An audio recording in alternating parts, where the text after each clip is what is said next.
Hello guys, आप welcome you all on the catalyst and today we will discuss editorial part. और अगस्त का ये फोर्थ एडिटोरियल है, चौथा एडिटोरियल जा रहा है एंड आज वेंसडे है, so we are discussing about it. तो आज हम लोग इंडियन इकोनॉमी मतलब जीएस पेपर थर्ड से रिलेटेड डिटेल में एक टॉपिक के बारे में बात करने वाले हैं and that is NPA, non performing asset.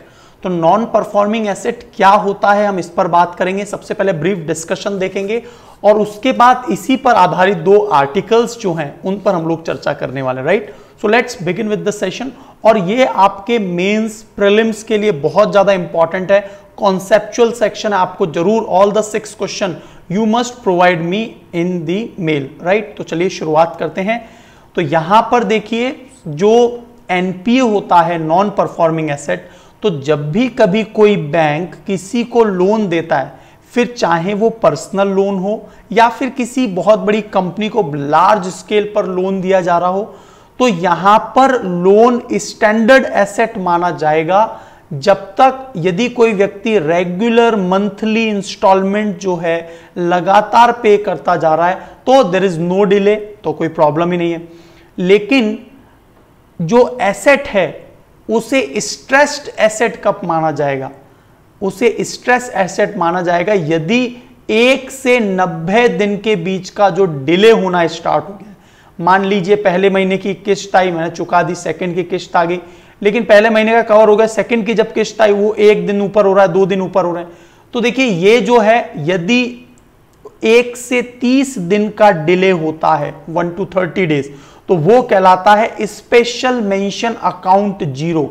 और ये जो स्पेशल मेंशन अकाउंट का जो प्रोविजन लाया गया था, ये लाया गया था 2002 में, 2002 में, ताकि क्या हो जाए, एक अलार्म, एक बेल बज जाए कि ये जो व्यक्ति है, फला जो व्यक्ति है, उसका पेमेंट जो आना चाहिए था लोन का किस्त, वो नहीं आया है। Is it clear? इस अलार्म से क्या हो जाता है, अलर्ट मोड पे आ जाएगा बैंक और फिर तहकीकात करना स्टार्ट कर देगा कि why he had not paid. फिर उसके बाद ये देखा जाता है कि अगले महीने भी, मतलब 31 से 60 दिन तक भी नहीं आया, तो ये कहलाता है स्पेशल मेंशन अकाउंट 1। तो अलार्म और तेज बजेगा। अलार्म का मतलब अलार्म बज रहा नहीं है, एक्चुअल में जो रिकवरी एजेंट है उनके ये नजर में आ जाता है। फाइनली बात आती है स्पेशल मेंशन अकाउंट सेकंड की। 61 से 60 दिन तक, 90 दिन तक का जो डिले है वो जो है SMA 2 में आता है। और जैसे ही 90 दिन से ज्यादा हो जाते हैं, दैट अकाउंट, और कह लीजिए वो जो पेमेंट है, जो मान लीजिए किसी को 10 लाख रुपए चुकाने हैं, तो वो नॉन परफॉर्मिंग एसेट बन जाता है।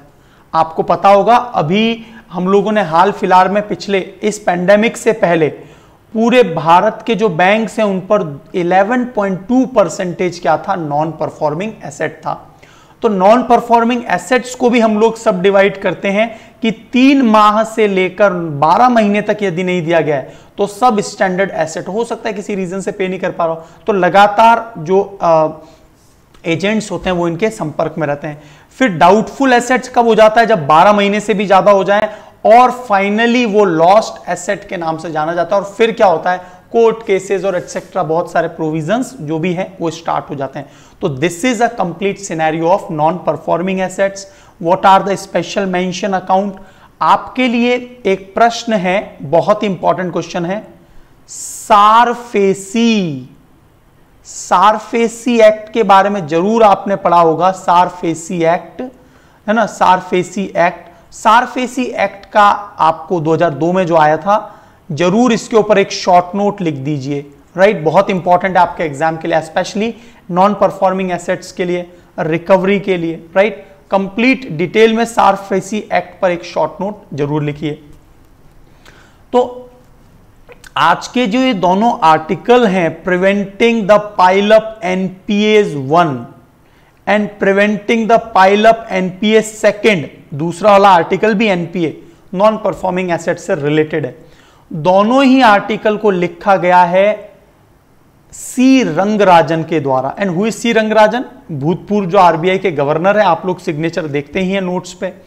तो इनके द्वारा बहुत इंपॉर्टेंट जो है, मतलब एक पूरा एक चार्ट है, तो तो इस चार्ट में हम लोग परसेंटेज ग्रोथ पर फोकस करेंगे तो आपको बहुत कुछ एनालिसिस पता चलने वाला है।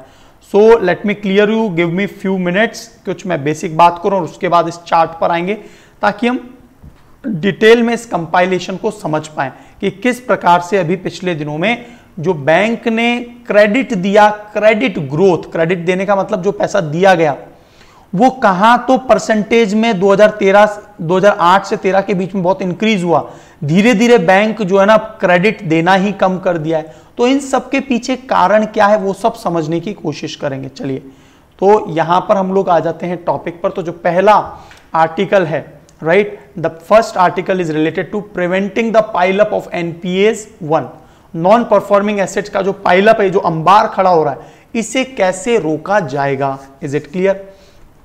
तो यहां पर the story is that Indian banking is saddled, saddle का मतलब पूरे इकट्ठा हो गया है विद द सब्सटेंशियल एनपीए, काफी बड़े हद तक यहां पर एनपीए इकट्ठा हुआ है। A way must be found to prevent further accumulation, तो हमें जरूर ऐसा कोई रास्ता बनाना होगा जिससे रोका जा सके इस एक्यूमुलेशन को, इस अंबार को। तो स्टैटिस्टिक्स को देखें तो बहुत इंपॉर्टेंट स्टैटिस्टिक्स से देखिए, 2018 तक जो नॉन परफॉर्मिंग एसेट्स थे वो थे 11.2, राइट, 11.2% ऑफ टोटल जितना लोन दिया है ना उसका 11.2% एनपीए बन गया। तो आप सोचिए, एक बात आप सोचिए, बड़ा ही सिंपली आप सोचिए, इन जनरल है ये, वैसे सबसे ज्यादा एसबीआई बैंक का है, फिर आईसीआईसीआई का है, इस तरह से एसबीआई का सबसे ज्यादा लोन जो है एनपीए में कन्वर्ट हुआ। अब बैंक 100 रुपए पर आप क्या समझते कितना कमाती होगी? 4% तो हमें ही जो है वो इंटरेस्ट दे देती है, और मैक्सिमम मान लीजिए 10 से 12% जो है, तो इसको माइनस कीजिए, पर 100 8 से 12% का जो है ना एक इनकम होता है बैंक का। उसके अलावा उन्हें अपने एम्प्लॉइज को भी देना है, अपने इंफ्रास्ट्रक्चर कॉस्ट है, पूरे डेटाबेस एटसेट्रा, उन सबको मेंटेन करना एटसेट्रा। तो ये सब को मेंटेन करने के बाद भी यदि टोटल जो वैल्यू है उसका 11.2 यदि एनपीए ही बन जाए तो बैंक कैसे कमाएगी? और फिर क्या होता है, अब बैंक कुछ नहीं कमा रही है और गवर्नमेंट को बैंक्स को बचाना होगा, फाइनली राइट ऑफ्स हो जाते हैं बहुत सारे, है ना, वेव ऑफ हो जाते हैं। तो कई कई हजारों करोड़, लाखों करोड़ रुपीस जो हैं वो एनपीए वाले जो रुपीस है उनको राइट ऑफ कर देती है सरकार, और ultimately it is the payment of tax payer money, yes और नो। तो आपको ये पिक्चर क्लियर हुई कि क्या इससे कोई इनकम होगी? फिर बैंक कैसे कमाते हैं? तो गवर्नमेंट मदद कर देती है, सपोर्ट कर देती है, नहीं करे, बड़े बड़े बैंक धराशायी हो जाएं तो भारत की इकोनॉमी डगमगा जाए, और इसीलिए मजबूरी है गवर्नमेंट की। Is it clear? तो अब बात आ रही है कि 7.5%, देखिए क्या हुआ, 2018 में तो था 11.2, 7.5 हो गया मार्च 2021 में रिसेंटली। और ये सब कौन देती है भाई? आरबीआई की जो फाइनेंशियल स्टेबिलिटी रिपोर्ट के द्वारा उसने वार्न किया कि the things will slip again, और आने वाले जो मार्च 2022 है एक बार फिर 11.2 हो जाएगा ये, मतलब फिर से इंक्रीमेंट देखने को मिल रहा है। This was a severe stress scenario, जबकि जनवरी 2021 में, मतलब इसके आने से 2 महीने पहले ही फाइनेंशियल स्टेबिलिटी रिपोर्ट एफएसआर ने क्या बोला था कि 2022 तक ये 14.8% हो जाएगा। वैसे अब कम बोला है तो एक अच्छी बात है, चलिए। लेकिन यहां पर नोटिस करने वाली बात यह है कि जो बहुत बड़े स्केल पर बड़ी बड़ी कंपनीज को जो पैसा दिया गया है वो एसेट सबसे ज्यादा बैड लोन में कन्वर्ट हुआ है। जो पर्सनल लोन, स्मॉल स्केल पे जो लोन है उसके लिए तो व्यक्तिगत रूप से हमारे घर के आगे खड़े हो जाते हैं कि पैसा दीजिए। इनके लोन जो है लार्ज स्केल पर, जैसे नीरव मोदी, मेहल चौकसी एटसेट्रा, है ना, तो Vijay Mallya. So now micro small medium enterprises segment showing sign of severe stress, और इसीलिए एक सीवियर स्ट्रेस देखने को मिल रहा है। 58,000 करोड़ का स्पेशल रीस्ट्रक्चरिंग पैकेज, और इनको स्पेशल रीस्ट्रक्चरिंग पैकेज दिया जाए तब ये रिकवर करेंगे। तो यहां पर जो इंसॉल्वेंसी एंड बैंक्रप्सी जो नियम आया था, इंसॉल्वेंसी एंड बैंक्रप्सी जो क्लॉज आया था 2016 में आया था, राइट, बहुत ही इंपॉर्टेंट है, बहुत इफेक्टिव इसने अपना काम किया। एक शॉर्ट नोट आईबीसी पर भी लिख दीजिए, आईबीसी पर भी लिख दीजिए, बहुत इंपॉर्टेंट है आपके एग्जाम के लिए। सारफेसी एक्ट पर भी लिख दीजिए, 2002 में आया था। इन रिसेंट केसेस, अब देखिए सबसे खास बात देखिए, lender suffered 95% haircut. A debt 45,000 crore was resolved by paying 5% only. मतलब आप समझ रहे हैं, किसी व्यक्ति को 100 रुपए का लोन दिया और उसने केवल 5 रुपए बैंक को वापस दिए। Only 300 crore out of 45,000 crore, rest over many year, कई सालों से। और ये किसकी बात कर रहे हैं? जो वीडियोकॉन कंपनी का जो धूत परिवार है, वो यहां पर कहीं ना कहीं इस प्रकार की एक्टिविटीज देखने को मिली। During the past 5 year more than 4 lakh crore were written off. 5 सालों में 4 लाख करोड़ बैंकों के गवर्नमेंट के द्वारा राइट ऑफ किए गए हैं। ह्यूज हेयर कट, और यहां पर 60 से 70% तक देखने को मिला। तो इकोसिस्टम पूरा फेल हो जाएगा आने वाले समय में।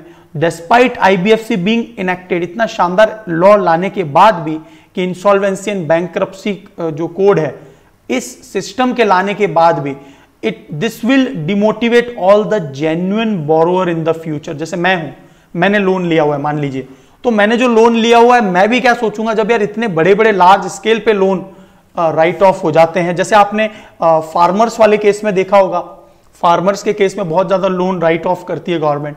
ये बड़े जो सेठ है, धन्ना सेठ है, उनके भी बहुत ज्यादा ये राइट ऑफ किए जाते हैं। सो हाउ एनपीए बिल्डअप, ये एनपीए कैसे बिल्डअप हुआ, इसके पीछे रीजन क्या है? तो ये रीजन आपके पॉइंट वाइज आपको जो है ना नोट कर लीजिए, नोट डाउन कर लीजिए।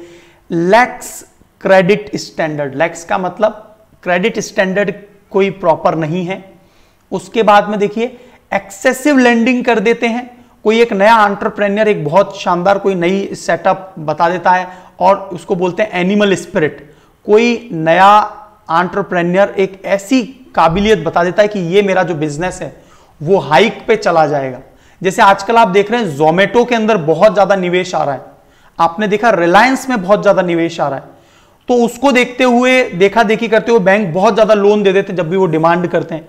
तो ये क्या है? एनिमल स्पिरिट है। एंटरप्रेन्योर ने आपको कुछ दिखावा किया और बहुत तेजी से दे दिया, जबकि यहां पर तुरंत फॉल डाउन देखने को मिलता है कई बार, कि शुरुआत में तो एक पावरफुली लगता है कि हाँ भाई बहुत बड़ा निवेश इस सेक्टर में आएगा, लेकिन फिर से वो डाउन होने लग जाता है। तो ये जो चीजें हैं, उसके बाद बैंक्स के जो रेगुलेटर्स हैं उनके द्वारा पुअर मॉनिटरिंग है। फंड को ये जो बड़े सेठ हैं वो डाइवर्ट कर देते हैं, जहां पर यूज करना है वहां नहीं किसी और दिशा में यूज करते हैं। फ्रॉड करना। सो देर वर जेन्युइन बिजनेस फेलियर टू, और कई बार वाकई में बिजनेस फेलियर होता है। बिजनेस फेलियर है तो कई बार क्या है, मजबूरी में करना भी पड़ता है, लेकिन कुछ डेलिबरेटली जानबूझ के कर रहे हैं, दैट इज अ इश्यू। ये तो बहुत बड़ी समस्या है। Most bad loans were given when animal spirit rain high, और सबसे ज्यादा बैड लोन कब हो जाते हैं? जब एनिमल स्पिरिट की दिखाया जाता है कि मैं जो अभी ये करने वालों, कोई भी बड़ा बिजनेसमैन, इसको इस पर बहुत ज्यादा निवेश आएगा तो आपके पेमेंट सारा हो जाएगा। और इस प्रकार की चीजों में क्या होता है, सबसे ज्यादा बैंक्स लोन दे देते हैं और वो जो है एनपीए में तब्दील हो जाता है। तो यहां पर देखने वाली बात क्या, देखिए 2008 से 2013 के बीच में क्रेडिट जो बढ़ा, 137% ज्यादा क्रेडिट दिया गया बैंकों के द्वारा। और उसके बाद देखिए ये जो 5 वर्ष थे 2013 से 18, वहां पर बैंकों ने क्रेडिट देना ही कम कर दिया। अब बताइए बैंकों का सारा सिस्टम किस पे चलेगा? क्रेडिट पर। तो जो ओवरऑल बैंक है, शेड्यूल्ड कमर्शियल बैंक है, जिसमें PSU, public sector, private sector दोनों आ गए, यहां पर देखिए ग्रोथ परसेंटेज इन क्रेडिट, जो क्रेडिट देती है बैंक्स, उसमें 137% बढ़ा था पिछले 5 सालों की तुलना में। इसकी तुलना में 48.9% ही जो है ग्रोथ देखने को मिली। और इसके बाद में यहां पर ग्रोथ 17.8%। तो ये ग्रोथ देखिए कितनी ह्यूमंगस है। इसी प्रकार से पब्लिक सेक्टर बैंक्स ने तो और भी ज्यादा लोन देख लीजिए, और इसमें गिरावट भी बढ़ी है। बड़ा इन्होंने ग्रोथ दिया था, देखा था, बाद में गिरावट देखने को मिली। मतलब पहले बहुत तेजी से बढ़त देखी और finally they don't want to land in that percentage growth पर, उतना ज्यादा ग्रोथ पे मतलब परसेंटेज इंक्रीमेंट नहीं कर रहे हैं जैसा 2008 से 13 के बीच में किया था। लेंडिंग कम होगी तो जो एक्चुअल में बिजनेस कल्चर है वो खराब होगा। और इस सब के पीछे रीजन क्या है?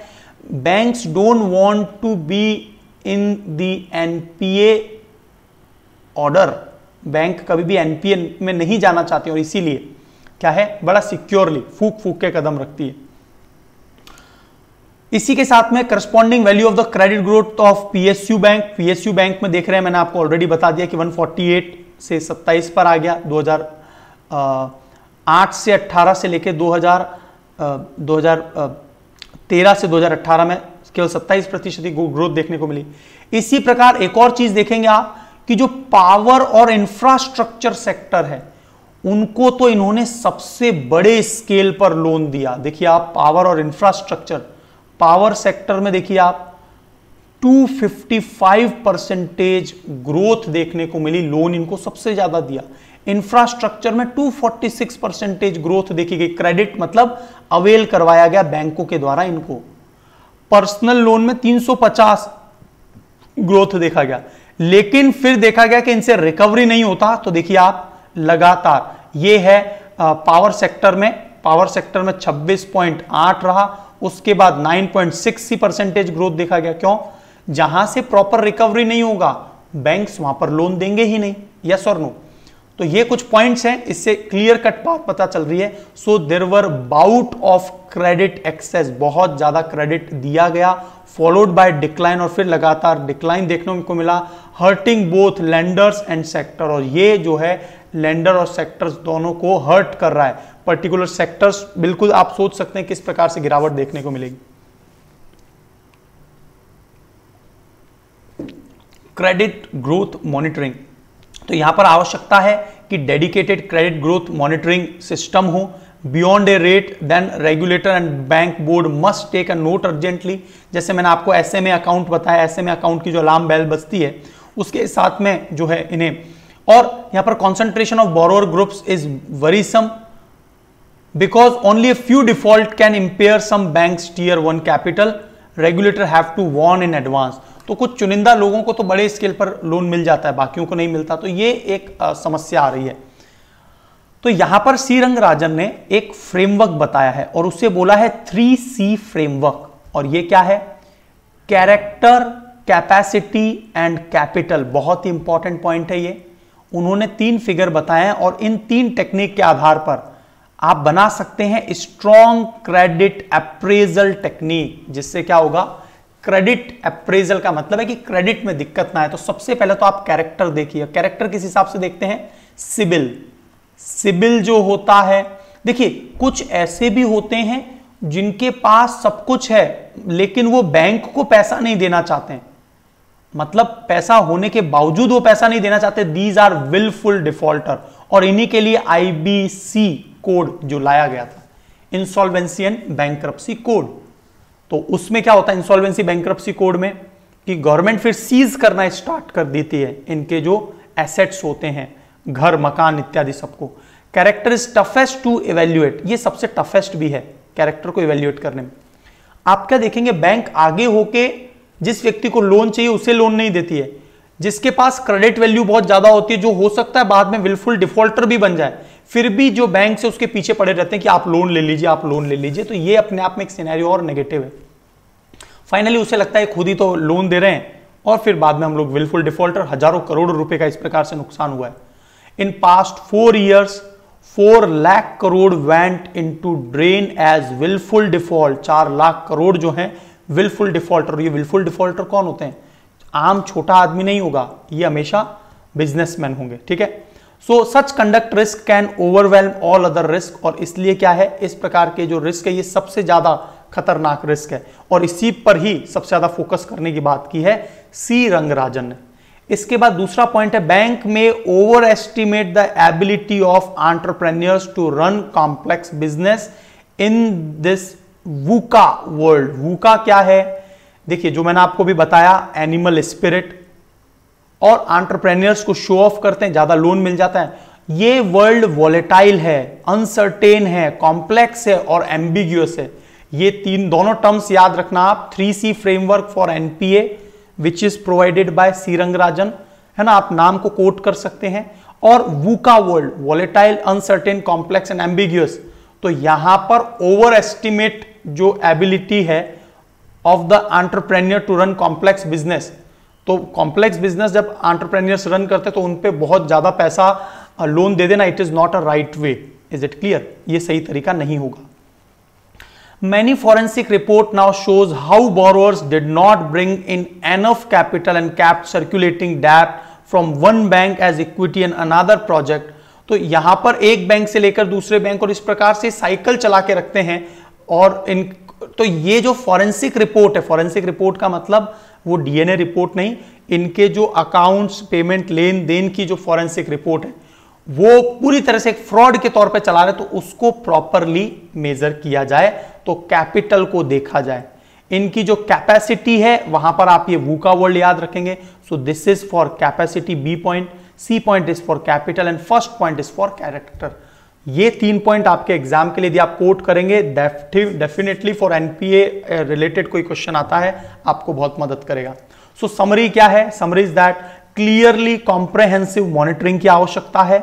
All the large account is a must and regular information flow must be ensured. Regular information का फ्लो होना चाहिए, इनके अकाउंट की फॉरेंसिक रिपोर्टिंग होनी चाहिए। More than 20 monitoring tools being used now. और आज की तारीख में स्टॉक मूवमेंट क्या चल रहा है, एनालिस्ट रिपोर्ट, सेल्स रिपोर्ट्स, बहुत सी रिपोर्ट्स आजकल हैं, इनके अकाउंट की, इनके बैलेंस शीट की, उन सबको मेजर किया जाए। Must be seen in totality to come up to a conclusion. जैसे हम लोग वेदर फोरकास्टिंग नहीं करते हैं, अलग अलग पिक्चर प्रोजेक्शन, अलग अलग स्टैटिस्टिक डेटा को जो एनालिसिस करने के बाद में फिर प्रिडिक्शन करते हैं कि क्या होगा, तो इसी प्रकार से एक प्रिडिक्टिव टूल हो जो इन सभी अलग अलग 20 तरह के टूल्स की मदद से काम करे, तो वाकई में ये एक समअप हो सकता है कि एनपीए की प्रॉब्लम दूर हो। Is it clear?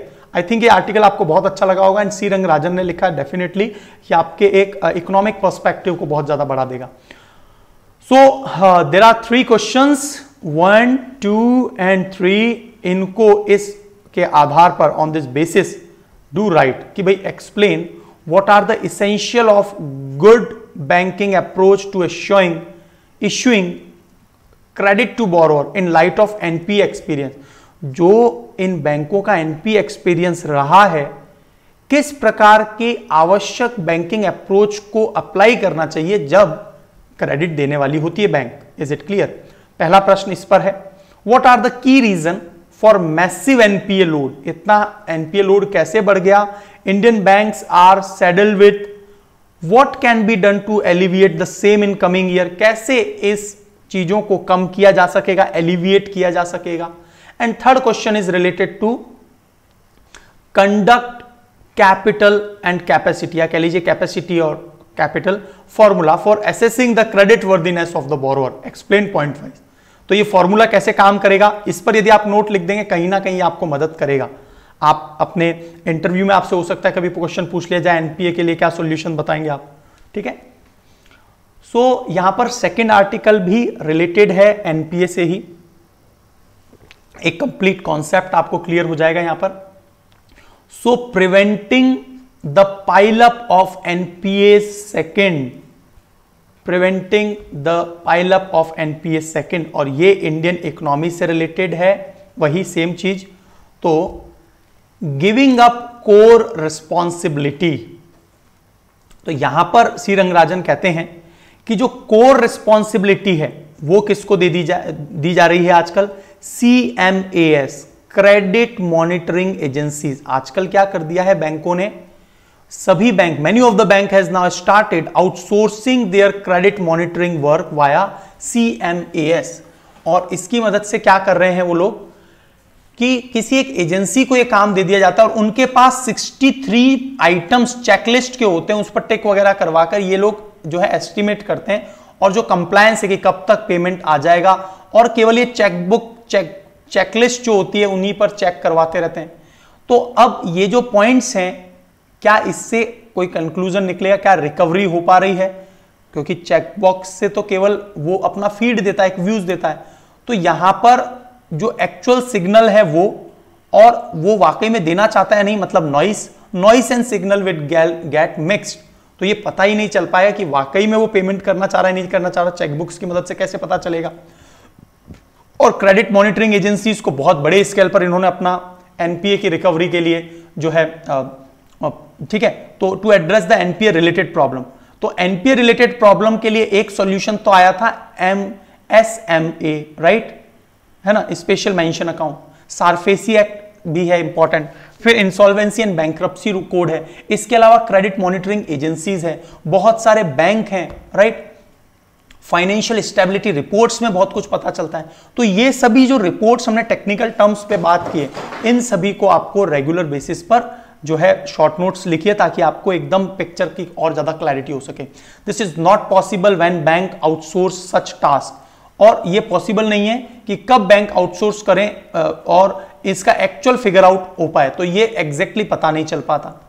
तो इस बड़े स्केल पर जो हमने क्रेडिट मॉनिटरिंग इन एजेंसीज को दी है, तो मान लीजिए जैसे 250 करोड़ का threshold of for the outsourcing है, जो थ्रेशोल्ड उनका जो रेंज है 250 करोड़ का है, तो 250 करोड़ का पूरा उन्हें जो है मॉनिटरिंग के लिए मत दीजिए, आप 100 करोड़ का थ्रेशोल्ड दीजिए, ताकि क्या होगा, फ्रॉड एंड एनपीए पर वो प्रॉपरली नजर रख पाएंगे और इसके सर्वेलेंस में प्रॉपर एक जो है आउटकम आ पाएगा। तो ये एक इन्होंने सॉल्यूशन बताया है सी रंगराजन ने कि उसकी लिमिट को जो है कम कीजिए, बहुत ज्यादा प्रेशर में कुछ भी काम नहीं होगा, अल्टीमेटली कोई फाइनल जो है रिस्पॉन्स आना चाहिए, जो एक्चुअल कैलकुलेशन वो नहीं आ पाएगी। कैचिंग सिग्नल अर्ली, अब देखिए 2002 में जैसा कि मैंने आपको बोला था, स्पेशल मेंशन अकाउंट आरबीआई के द्वारा इंट्रोड्यूस किया गया था to find new stress, alarm बज जाए, but NPAs could not tackle by it, why, signal were not align with the monitoring tool.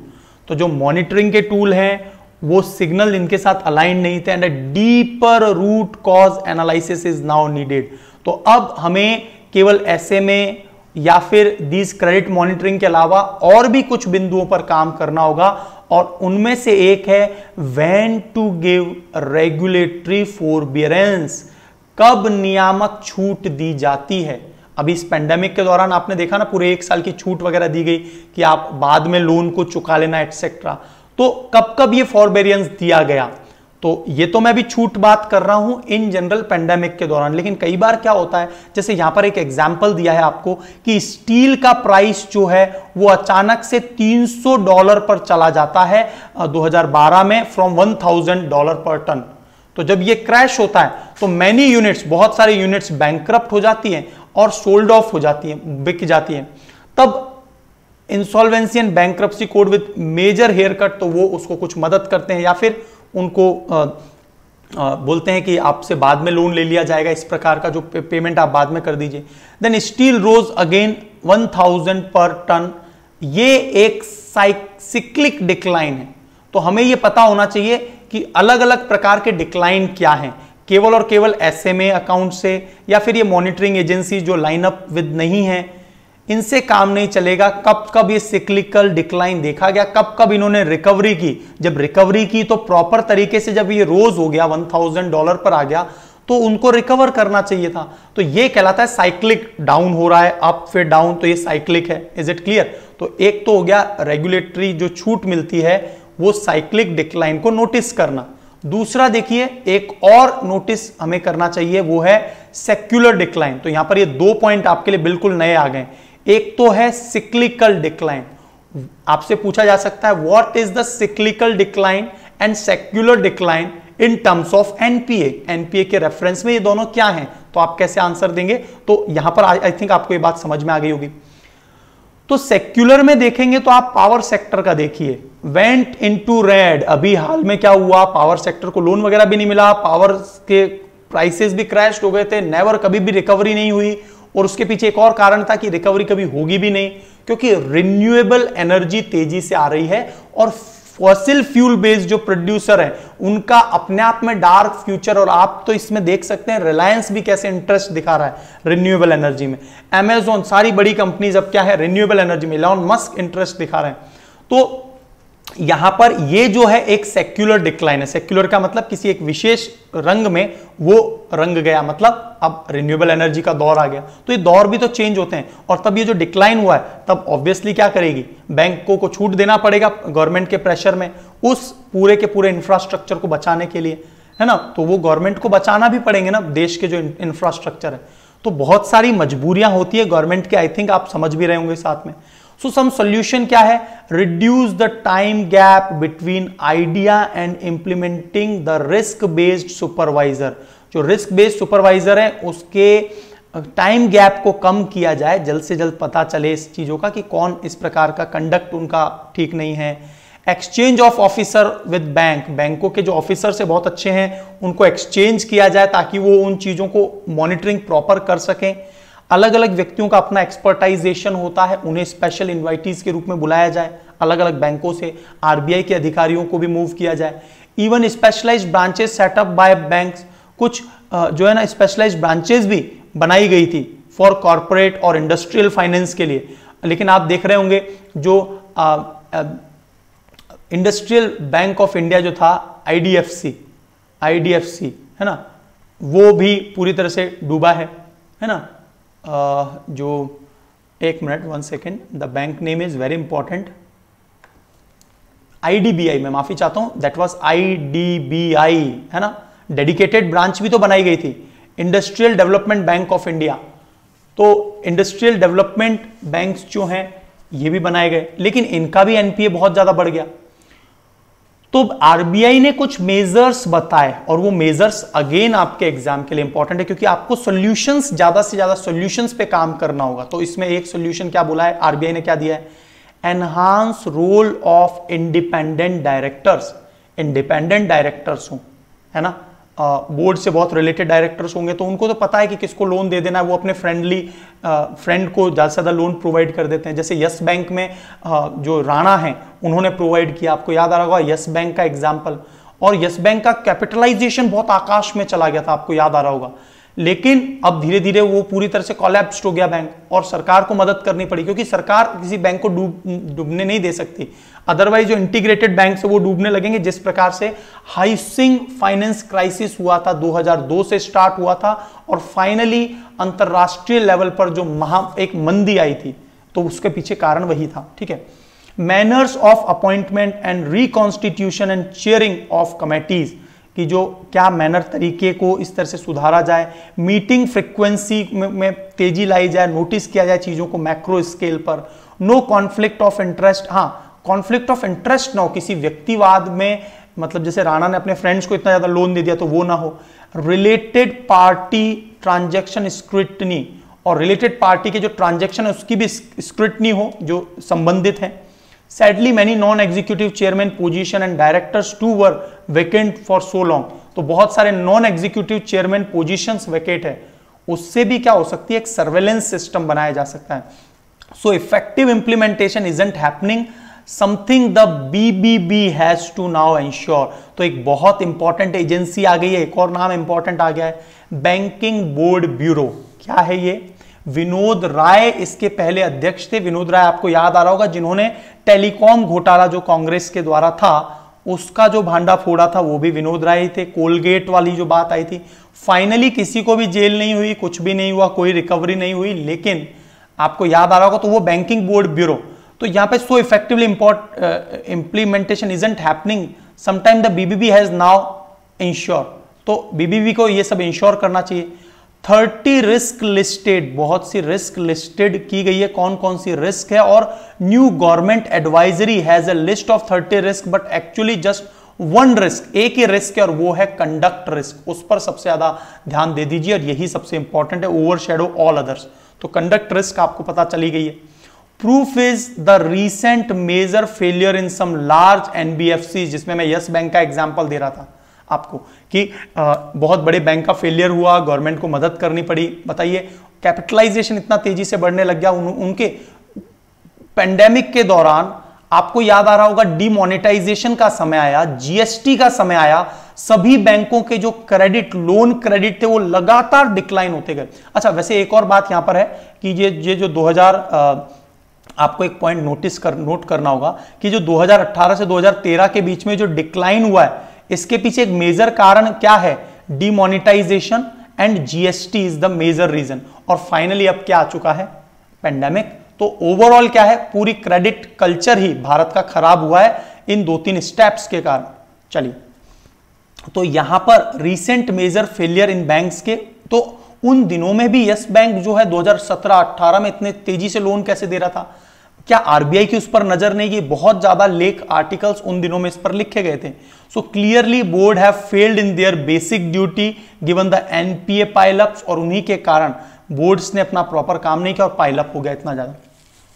तो यहां पर एक और एजेंसी आ रही है, देखिए ये सभी एजेंसीज आपके एग्जाम के लिए पॉइंट बहुत इंपॉर्टेंट है। Department of financial services, finance ministry देखती है working of various government owned FI, but the arms length relationship is hardly maintained.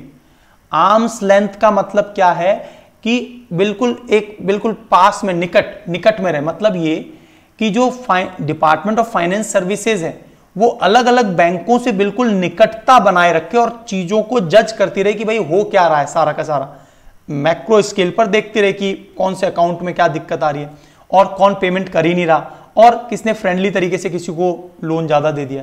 DFC issues borrower specific advisory, यही सबसे खतरनाक है। कौन सा बोरोअर है उसके लिए स्पेसिफिक एडवाइजरी, कोई बहुत बड़ा बिजनेसमैन है उसके लिए अलग से एडवाइजरी है। ये टू फॉर्मर एंड इनफॉर्मर, ये भी जो है ना यहां पर प्रोवाइड की जाती है किसके द्वारा? डिपार्टमेंट ऑफ फाइनेंशियल सर्विसेज के द्वारा, जो फाइनेंस मिनिस्ट्री का पार्ट है। और वो तो यहीं पर तो लॉबिंग का पूरा देखिए, लॉबिंग कहां होती होगी? यहीं कहीं होती होगी कि जो बिजनेसमैन है उनके लिए स्पेसिफिक एडवाइजरी, और उनका एक मेजर फंड कहां चला जाता होगा? गवर्नमेंट को चला जाता होगा।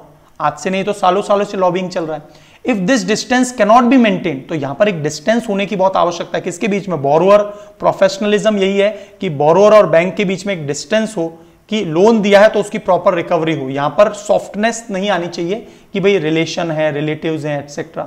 Do not blame for PSB, तो इसलिए क्या है, जो पब्लिक सेक्टर्स बैंक हैं उनको ब्लेम नहीं किया जा सकता क्योंकि जो ये बोर्ड्स हैं वही उनको अलाउ कर रहे हैं। So infra finance and DFI, it is good that the government finally set up the development financial institution in April 2021। तो भारत ने फाइनली, आपका भी ये बहुत ज्यादा चर्चा में था, मैंने इस पर डिस्कस भी किया आपसे क्लास में, डेवलपमेंट फाइनेंस इंस्टीट्यूशन। ये एग्जाम के लिए सुपर इंपॉर्टेंट टॉपिक है, शॉर्ट नोट लिख दीजिए, पढ़ाया हुआ है ऑलरेडी। लेकिन इस प्रकार के एक से काम नहीं चलेगा, कम से कम 3, 4, 5 की आवश्यकता है, राइट? डेवलपमेंट फाइनेंस इंस्टीट्यूशन की। Project finance is risky business as commercial bank learn, समझ में आ गया, जो प्रोजेक्ट के लिए फाइनेंसिंग होती है वो एक रिस्की बिजनेस है। ओनली फ्यू बिग बैंक्स में बी अलाउड नाउ, तो केवल कुछ फ्यू बैंक्स को ही इसमें जो है लोन दिया जाए, बैंकों के द्वारा ही, कुछ फ्यू बैंक के द्वारा ही लोन दिया जाए। तो फाइनल समरी ये है कि हमारे जो सी रंगराजन है उन्होंने बहुत ही इंपॉर्टेंट समरी के साथ साथ सजेशन दिए। ये सजेस्टिव मेजर्स आपके लिए इंपॉर्टेंट है। The road ahead cannot be same as it was earlier for lender, government and supervisor. तो कभी भी रोड इतना सेम नहीं रहा लेंडर्स के लिए, गवर्नमेंट के लिए, सुपरवाइजर के लिए। सो यहां पर इन्होंने जो सजेशन दिए हैं वो है, bank has to redo the entire credit appraisal procedure. तो क्रेडिट अप्रेजल प्रोसीजर जो है, किसको कितना देना, और जो ज्यादा भी दे रहा है तो वो किसको दिया जा रहा है, क्या उसने वापस, क्रेडिट हिस्ट्री कैसी है। तो इसमें जो सीसीसी फॉर्मूला है, कैरेक्टर, कैपेसिटी और कैपिटल, इस फॉर्मूले पर काम किया जाना चाहिए, जिसमें सबसे ज्यादा इंपॉर्टेंट है character. Excess in the lending must be identified quickly and exuberant lending moderated. बहुत बड़े स्केल पर जो ये लैंडिंग दे दी जाती है, विशेषकर जो एनिमल स्पिरिट वाला जो केस आ रहा है आजकल, राइट? तो इसको किस प्रकार से, इसको एक लिमिट किया जाए। Separate forbearance given for cyclical from that secular decline in the industries.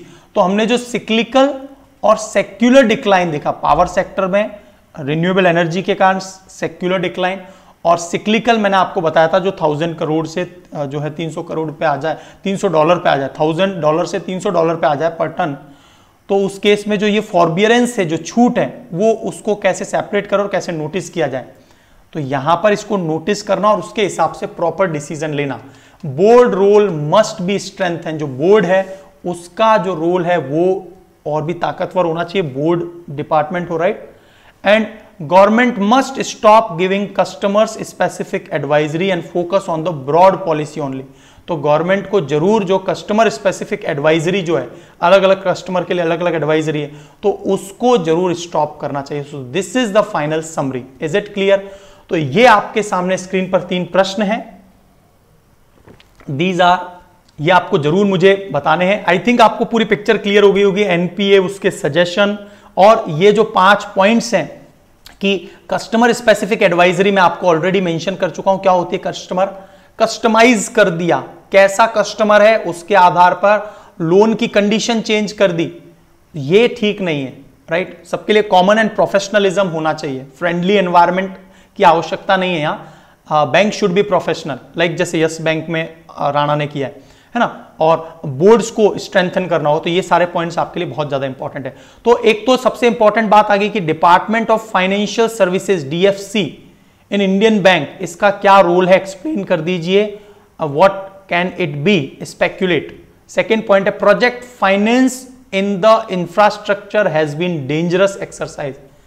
Finance करना इंफ्रास्ट्रक्चर में अपने आप में एक डेंजरस एक्सरसाइज है वर्ल्ड वाइड। वाई सो, आपको यहां पर मतलब मैंने आपको पूरे पॉइंट्स क्लियर कर दिए थे कि क्यों इंफ्रास्ट्रक्चर, और यहां पर और विशेषकर जो ये एनिमल स्पिरिट, वो सब आपको क्लियर हो गया होगा। What will be new DFI in India do, कि ये जो नया इंस्टीट्यूट आया डीएफआई वो क्या करेगा। Summarise the key recommendation that you would make to contain NPA mess in Indian banking. तो आपके क्या रिकमेंडेशन है रोकने के लिए एनपीए को हमारी बैंकिंग इंडस्ट्री में, तो जरूर इन पर आप अपने आंसर्स दे दीजिए। So this is my mail ID, you must give me the answer here. So आज के लिए इतना ही है, we will meet in the next editorial. आज एक और लेक्चर जरूर प्रोवाइड करूंगा मैं आपको, and that will be related to 20 MCQs, ठीक है, ताकि आपकी मैक्सिमम प्रैक्टिस हो सके। Exam is very near. जय हिंद दोस्तों, थैंक यू सो मच।